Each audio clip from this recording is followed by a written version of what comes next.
Question for the class. What happens to my house in my divorce? Okay, two things can happen regarding your house in the divorce. Number one, you guys can agree neither one of us wants to live in this house. We want to sell it and we want to somehow divide the proceeds. That's the easiest way to dispose of a house in a divorce. Sell it, divide the proceeds. Doesn't have to be equally, can be fair. Okay? Second thing that happens or that can happen is one of you says, I want to live in the house, I want to keep the house.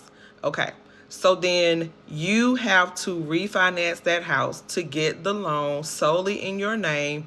And if there is equity in the house, you have to pay your spouse the equity from the house if you want to keep it.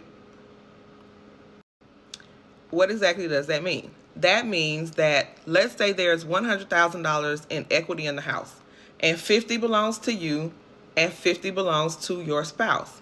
If you want to keep the house, you have to figure out how to refinance the home and also pay your spouse their part of the equity. So yes, they will be entitled to 50% of the equity in the house. You have to find a way to pay them their $50,000 and also refinance the house. This is not a simple thing to do.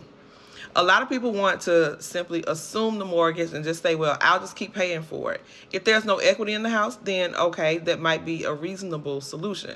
If there is equity in the house, then you cannot assume the mortgage unless you can find some other way to pay them their $50,000.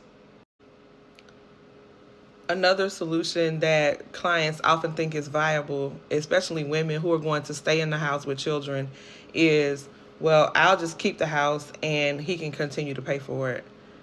Basically, no. In certain circumstances that can work. There's got to be a lot of maneuvering and trading off of certain things. But generally, if a person's name is on the mortgage to the house, you're going to have to refinance the house to get the house out of their name. Okay, so recap. 2 ways to dispose of your house in a divorce. 1, sell it, divide the proceeds. 2, whoever is going to keep the house refinances the house, pays the other partner their equity in the home.